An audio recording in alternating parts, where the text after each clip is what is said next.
Hey everyone, how's it going? I'm David. I'm with PPF, and we're a nonprofit organization that makes free and open source software for civic engagement. And I'm here to present opengovernment.org, which is a project that launched in January as a joint partnership with the Sunlight Foundation. And it's a web application that brings government transparency to the state and local levels. So here, actually, can I drive? Is that okay? Cool. Totally good. The major problem that we seek to address is to make legislative information more accessible to the public at large. So in 2007, with the Sunlight Foundation, we launched opencongress.org, which scrapes Thomas and then represents the data in a more user-friendly way. It's a tool that's used by political bloggers and activists to track and understand what's going on with Congress, and it's become the most visited not-for-profit government transparency site in the country. It's free and open source. So as we've seen recently with the tremendous events around the Wisconsin budget reform process, there's a voracious public demand for this information at the state and local levels. Ever since we launched Open Congress as a free and open source public resource, it's been possible to remix the code and bring it down to the state and local levels. But now this process is easier than ever with opengovernment.org. So as I mentioned, it launched in January, and what we do is we work with Sunlight Foundation's Open States project, which is a terrific community-driven and open source project to scrape and standardize state legislative data. So we take all the bills and members of state legislatures that Open States makes available, and then we wrap it up with other data sources and put it out in this Ruby on Rails web application that can be remixed for other geographic locales. So I'll mention that in a little bit more soon. So what we do, what we provide as a value is we bring together the official government information with news and blog coverage, with campaign contribution information, because politics is rife with systemic corruption, and also interest group analysis and other features to track and share what's really going on. So you can see if you take a sample bill page, this is actually a web page from 2011.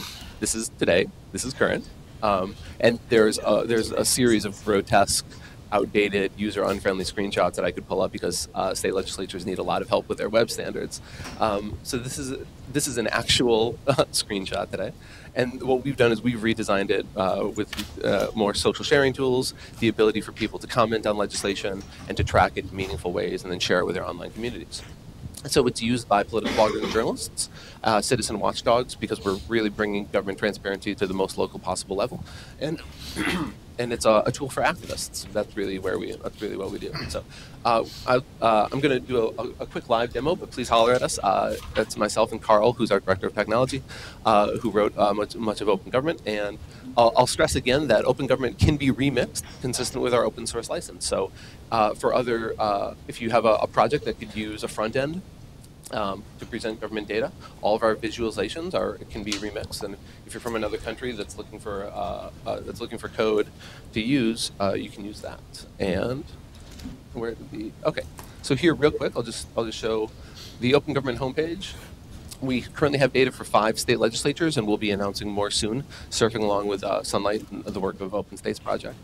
A sample state homepage looks like this, where you can see we have information for bills, people, issues, and campaign contributions. So here's what some of the member profiles look like. Here's the campaign contribution information, which is of course important. And then from an individual bill page now, we provide a unique user experience where entering a zip code for that state, you can immediately see who your state legislators are and write them directly from that page. So just as Open Congress is a tool for deliberative democracy and like a constituent feedback loop with your elected officials, so is Open Government bringing that down to the state and soon to the local levels. Also, we have RSS feeds, and we have a free open API for both Open Congress and Open Government. The last thing I'd like to show you is some new features that we're developing in free and open source Ruby on Rails code. So this feature is not yet live. So this is an early demo.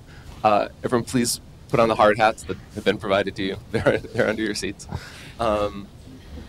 Yes, it is. It's definitely Oprah. So coming soon on Open Congress and Open Government on bill pages, you'll be able to click the button to write your members, and if you're logged in with a free My Open Congress account, you'll be writing about any other sample bill. You'll be able to click a button that indicates whether or not you support or oppose it, or simply tracking it. And you'll be brought to a message builder where you'll be able to write your members with just select which ones you want to write, set the privacy options, set your contact information, and then importantly, using this unique message builder, you'll be able to bring over information that's aggregated uniquely on Open Congress directly into your communication with one click. So if you're writing all 3 of your federal elected officials about a bill, you'll be able to bring over campaign contribution by clicking on, so I live in New York, I'll say to Senator Schumer, with one click I can bring over on this bill, I know that you took $99,050 from insurance companies who support HR 2. In addition to all the campaign contribution information, you'll be able to bring over highly rated news and blog articles by our user community, and also comments. This process will then all be made available. All the data that will be generated by the users in this process will be made available to the public commons via free API, and then people will be able to share their communication here from a permalink. So what we're enabling groups and individuals to do is to more in a free and open way contact their members through an automated process that blasts through the congressional web forms. So, am I done? All right, thanks.